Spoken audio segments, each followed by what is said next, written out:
Hei, jeg heter Nina. Dette er mitt syrom og serien min Nina Syrom. Du har kanskje vært med meg før, så da synes jeg det er ekstra hyggelig at du blir med igjen. Og hvis du ikke allerede abonnerer, så blir jeg jo veldig glad for at du gjør det, og trykker på bjellen, så får du varsler når det kommer ut nye filmer.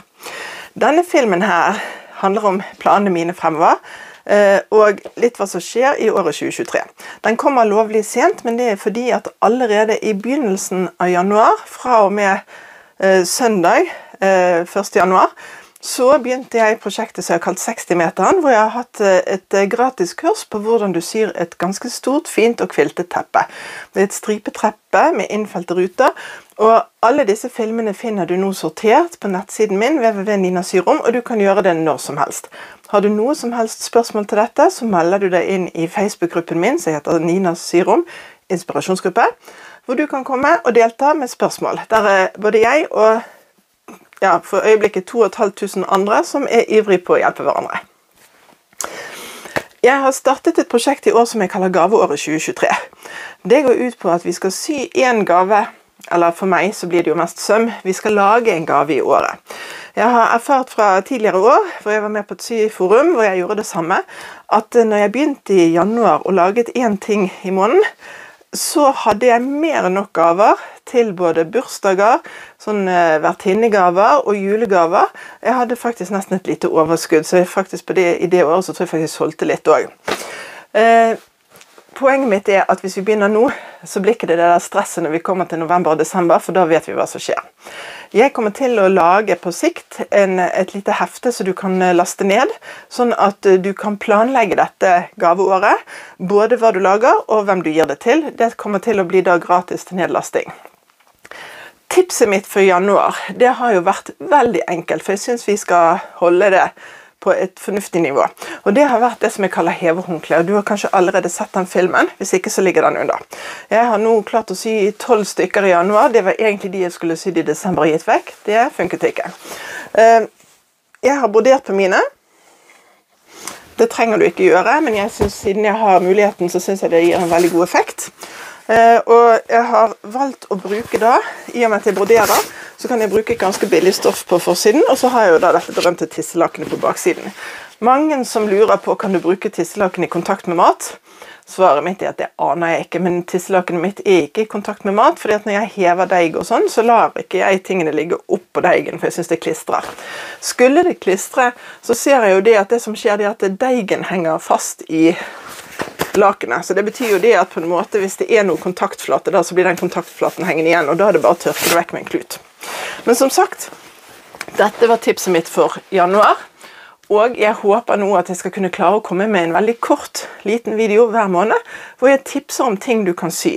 Da kommer jeg både til å tipse om kjøpemønster, gratismønster, og ting som jeg har filmet på bloggen. For det er jo ting som jeg har sydd, og som jeg er fortrolig med. Så tipset for februar, det er det at det kommer et nytt mønster på Amica Patterns. Det er nettsiden som jeg har sammen med venninne Elisabeth, hvor vi har som hobby å lage mønster. Ikke å selge faktisk. Vi har hobby å lage mønster. Og hele konseptet vårt er at mønstrene skal være godt forklart, og at du kan sy for salg av de etterpå. Du kan selvfølgelig ikke sette dette bort til en fabrikk og få de til å masseprodusere, men du kan selv sy så mange du vil. Og det som Elisabeth har gjort nå, som jeg synes er helt genialt, hun har laget altså mønster på et tørkerulltrekk.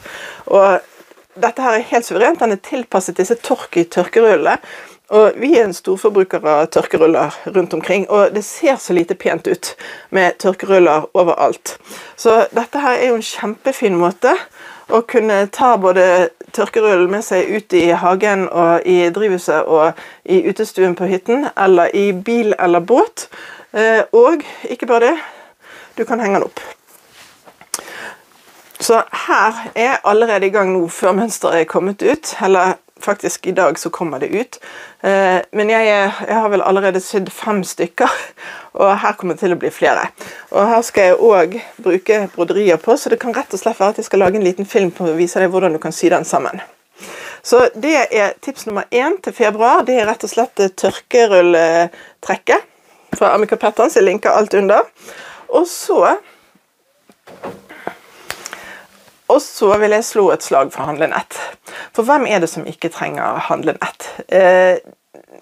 jeg så akkurat nå at EU ønsker å innføre at innen 2025 så skal vi bare bruke 40 bæreposer, altså plastposer hver i året.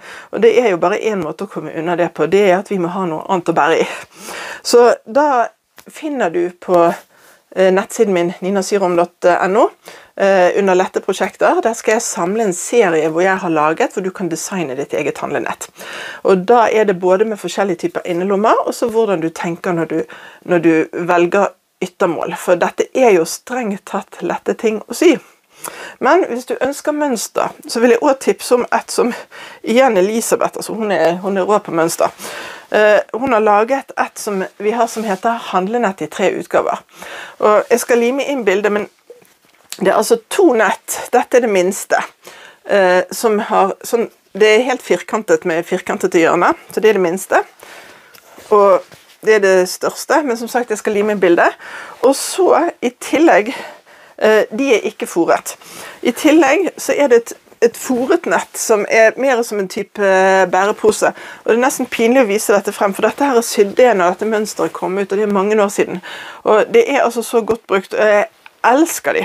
Og dette her fikk jeg til og med spørsmål fra en butikk om jeg ville drive og sy og levere til de så de kunne selge. Det vil ikke jeg. Hvis du vil, så kan du gjøre det hvis du har mønsteret. Så dette er foret, og jeg har brukt kviltestoffer på det, og i og med det foret da, så holder det i massevis. Jeg får sikkert en 8 liter melk oppi det her når jeg er på butikken. Så det er altså mine tips for februar i gaveåret 2023. Det er trekk til tørkerull, og det er handlenett, og selvfølgelig så velger du hva du vil. Og alt er velkommen, så det er ikke sånn at dette begrenser deg, men jeg skal bare gi deg tips, og det kommer jeg til å gjøre hver måned, sånn at det blir en slags rød tråd i dette. Så skal jeg fortelle om min neste samsøm. Det er fremdeles ikke satt noe dato for når den kommer ut, men det er altså, nå må jeg tenke, for det er den ferdesekken til Ida Veronica. Den skal jeg sy i oilskin, så derfor så blir jo det også en litt sånn teknikkintroduksjon til hvordan du behandler oilskin når du syr. Jeg hadde tenkt å sy den største sekken. Jeg har allerede tegnet av mønsteret, og den største sekken den er også helt enorm. Så jeg har trukket meg på den og gått til den mellomste størrelsen. Og jeg har avklart dette. Dette er i samarbeid med Stoffdronning, så dere som vil bli med på dette kommer da til å få tilbud om rabatt på stoff og sånt der. Men da har jo jeg kjøpt for mye stoff, og det som er litt gøy med det, det er at da har jeg tror en 30-40 cm oilskin for mye, og det har jeg selvfølgelig tenkt å bruke til andre kule ting og lage filmer, for oilskin det er veldig gøy materiale å jobbe med, og det ser så stilig ut når det er ferdig. Så har jeg altså fått kontakt med designeren Stina Smith. Jeg anbefaler dere å søke opp nettsiden hennes, jeg skal lime den inn. Stina Smith Design. Hun er en kul norsk designer, bosatt i London, som har veldig suksess med sine kurs. Jeg har hørt så mange som har vært på kurs med henne, alle er fornøyd. Og planen min er også å gå på kurs med Stina Smith, men nå har jeg brukt opp kvoten min av familietiden litt, sånn at jeg må avvente litt før jeg kan legge inn en ny søknad om alenetid en hel helg. Det som er gøy, det er at du kan jo ta noen av disse kursene i Norge. Sjekk nettsiden, den er oppdatert, hennes nettside, på hvor hun har kurs, men hun har også kurs i London. Så hvis du vil ha deg en skikkelig kul helg, så tar du og sjekker ut disse London-kursene hennes, for hun tar deg med i stoffbutikker og rundt omkring, så det blir en hel opplevelse av det, ikke bare det at du får sydd et flott plagg. Jeg så på nett at folk som hadde vært på kurs med henne begynte å dukke opp i veldig fine kåper. Og kåpe, det er noe som de i inspirasjonsgruppen min har etterspurt, både kåpe og jakke. Så jeg har vært litt i kontakt med henne litt sånn av og på, og spurte, si meg, blir det noe kåpemønster? Og det har nå hun satt opp tempo på for å lage, sånn at jeg kan kjøre samsøm på hennes kåpemønster i september. Og jeg har allerede fått første utkastet til teknisk tegning, som jeg har limt inn nå. Men dette er som sagt bare et første utkast. Hun er en designer, så dette er en indikasjon på det det kommer til å bli. Jeg gleder meg veldig. Og også til dette prosjektet så kommer vi da til å få støtte fra Stoffdronning ved å få rabatt på det vi trenger. Utenom dette så har jeg altså planlagt teknikkvideoer, Og jeg har lyst til at du skal bli bedre kjent med din symaskin. Så vi kommer til å ha en del sånn syøvelser. Da jeg startet Nina Syrom opprinnelig for mange år siden, så var de første videoene mine, da hadde jeg til nedlasting et skjema. Jeg er faktisk ikke sikker på om jeg har det lenger, hvor du kunne lage din egen sybok. For da var planen min at vi skulle gå gjennom søm for søm, teknikk for teknikk, hvor du skulle lage prøvelapper og lime inn i boken din selv, eller i ringpermen som jeg foreslo, og da hadde jeg ark for forside og ark for hvert prosjekt, hvor du skrev ned nål og tråd og stoff og stinglengde og alt. Jeg tror faktisk at jeg skal ta litt tak i den igjen. For det å kjenne sin symaskin, det gjør at du blir mye bedre til å sy.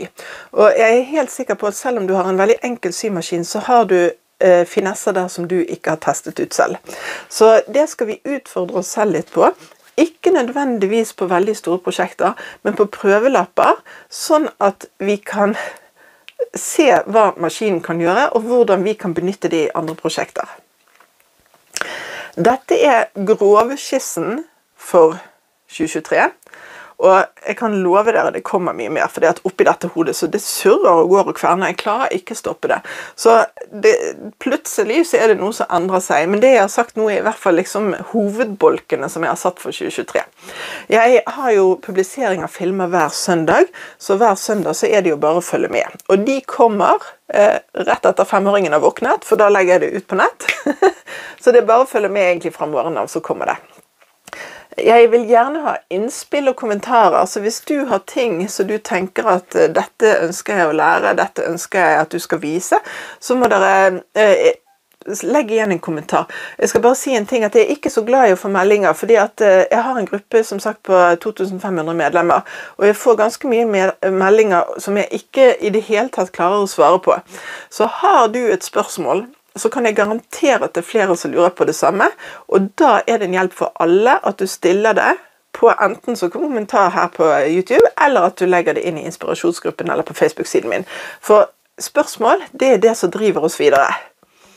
Da har jeg lyst til å si tusen takk for at du var med så langt. Så ses vi til noe nytt neste søndag. Ha det bra!